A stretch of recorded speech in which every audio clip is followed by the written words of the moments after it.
दोस्तों आज हम बात कर रहे हैं 908 नंबर सब्जेक्ट के आंसर की। तो चलिए इसके आंसर्स देख लेते हैं। जो क्वेश्चंस आपको कराए थे वो सारे के सारे क्वेश्चंस आए हैं इसमें। यहाँ क्वेश्चन पूछा गया, सामाजिक विज्ञान लोगों तथा सामाजिक एवं भौतिक वातावरण के प्रति उनकी पारस्परिक क्रिया से संबंधित है। ये परिभाषा दी है तो आपको बताया गया है ये परिभाषा एनसीईआरटी की है। स ऑप्शन जो है करेक्ट होता है। नेक्स्ट जो क्वेश्चन इसमें पूछा गया है, विद्यालय समाज का दर्पण है, ये कथन किसका है? तो जॉन डीवी का है। बी ऑप्शन करेक्ट है। संज्ञान शब्द का अर्थ होता है, संज्ञान शब्द का अर्थ ज्ञान या समझना होता है, तो यहाँ पे अ ऑप्शन जो है करेक्ट है।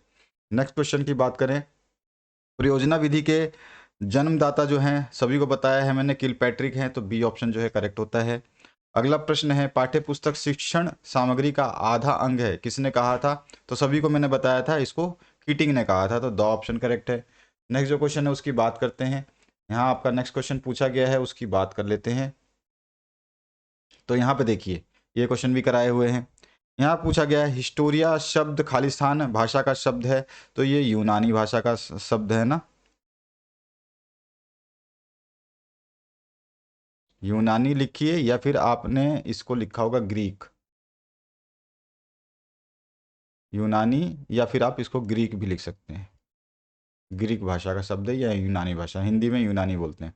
बचपन बचाओ आंदोलन सन खालिस्तान में जो है 1980 में करवाया हुआ क्वेश्चन है, प्रारंभ हुआ था। संज्ञानात्मक विकास 0 से 2 वर्ष अवस्था को खालिस्तान भी कहते हैं, तो हम इसको क्या कहते हैं? संवेदी पेशीय या संवेदी गामक अवस्था, है ना।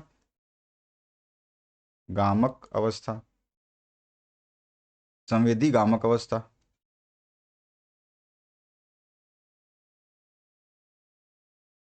ये तो बताने की जरूरत भी नहीं थी। खालिस्तान उत्तम पाठ्य पुस्तक की विशेषता है, तो रोचकता प्रामाणिकता लिख सकते हैं आप, है ना। रोचकता जो है,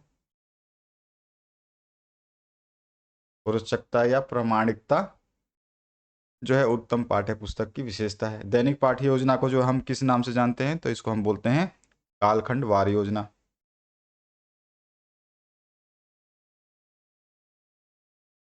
कालखंड वार योजना के नाम से भी जाना जाता है। अगला जो क्वेश्चन है इसमें क्या पूछा गया है, मेसोपोटामिया किस भाषा का शब्द है? तो यूनानी भाषा का शब्द है या ग्रीक भाषा का शब्द है? या ग्रीक। पियाजे के अनुसार संज्ञानात्मक विकास की कितनी अवस्थाएं हैं? सभी को पता है 4 हैं। हाउ वी थिंक पुस्तक के लेखक का नाम बताइए, मैंने बताया था आपको, जॉन डीवी हैं।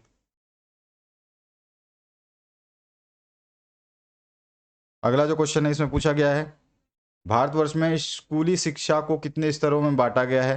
तो इसको 4 स्तरों में बांटा गया है। एक तो है प्राथमिक, दूसरा है उच्च प्राथमिक, तीसरा है मध्य और उच्च माध्यमिक, है ना। माध्यमिक और उच्च माध्यमिक, प्राथमिक, उच्च प्राथमिक, माध्यमिक और उच्च माध्यमिक, 4 स्तरों में बांटा गया है। ग्रेड से संबंधित आकलन प्रक्रिया क्या कहलाती है? तो उसको ग्रेडिंग प्रणाली कहते हैं।